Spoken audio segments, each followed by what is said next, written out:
শেখ হাসিনার বিরুদ্ধে মানবতা বিরোধী অপরাধের মামলায় সাক্ষ্য দিতে আন্তর্জাতিক অপরাধ ট্রাইব্যুনালে এসেছেন আমার দেশ পত্রিকার সম্পাদক মাহমুদুর রহমান। এছাড়া আশুলিয়ায় ৬ মরদেহ পোড়ানোর মামলায় সাক্ষ্য নেওয়া হবে আজ।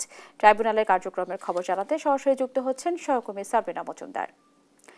সাবরিনা, আপনি আমাদের জানাবেন শেখ হাসিনার বিরুদ্ধে সাক্ষ্য গ্রহণ শুরু হয়েছে কিনা, শুরু না হলে কখন শুরু হবে, সেই সাথে ট্রাইব্যুনালের আজকের কার্যক্রম সম্পর্কে বিস্তারিত যা তথ্য আছে সম্পূর্ণটা জানাবেন।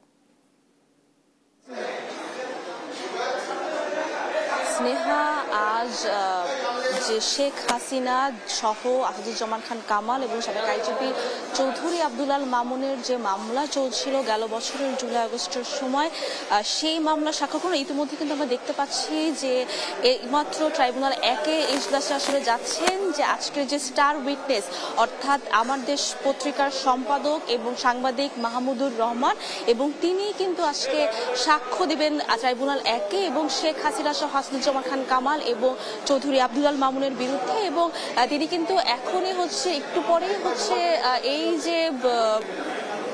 এই যে সাক্ষ্য গ্রহণ সেটি কিন্তু আসলে শুরু হবে এবং সেই জন্যই যাচ্ছেন তিনি। এবং এই যে সাক্ষ্য গ্রহণ সেখানে কিন্তু আসলে এই যে গেল যে 15 বছরের যে আওয়ামী লীগের যে শাসনামল, সেখানে সাবেক প্রধানমন্ত্রী শেখ হাসিনা বিভিন্ন রাজনৈতিক ব্যক্তিদের আসলে গুম করেছিলেন, বিভিন্ন ধরনের গণহত্যা চালিয়েছিলেন, কাউকে নির্যাতন করেছিলেন তার নিজের হিতের কারণে, এবং সেই সাথে যে এই যে নির্বাচন বানচাল করেছিলেন বা কিভাবে আসলে এই রাজনৈতিক ইতিহাসগুলো আসলে তৈরি হয়েছিল, সেই প্রেক্ষাপটটি কিন্তু আসলে মাহমুদুর রহমানের মাধ্যমে আজকে ট্রাইব্যুনালে উপস্থাপন করা হয়। এবং তিনি কিন্তু বলবেন যে তিনিও আসলে এই যে 15 বছরের যে গুম খুন যে হত্যার যে শাসনামল, সেখানে কিন্তু তিনিও আসলে ছাড় পাননি, তারও কিন্তু বিভিন্ন নির্যাতনের কথা আসলে আমরা জানতে পেরেছি বিভিন্ন মাধ্যমে, সেটিও কিন্তু আসলে ট্রাইব্যুনালে উপস্থাপন করবেন তিনি।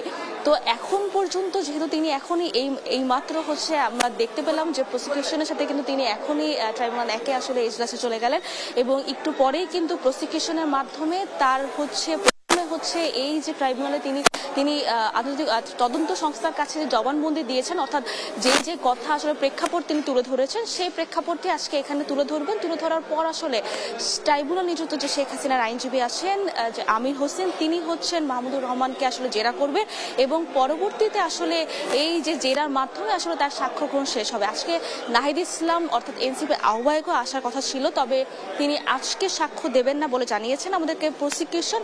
তো এখন পর্যন্ত একটু পরেই এই যে সাক্ষ্য গ্রহণ সেটি শুরু হবে। শুরু হওয়ার পর আসলে কি তথ্য, অর্থাৎ 15 বছরের যে আওয়ামী লীগ শাসনামলে আসলে গুম খুন হত্যাকাণ্ড নির্যাতন যেগুলো আসলে তার কথার মাধ্যমে আসলে তুলে ধরেন তিনি, সেই কথাগুলি আসলে আমি আপনার মাধ্যমে দর্শকদের পরবর্তী লাইভে আসলে জানাতে পারবো। তো এখন পর্যন্ত এই ছিল সর্বশেষ খবর আন্তর্জাতিক অপরাধ ট্রাইব্যুনালের। স্নেহা।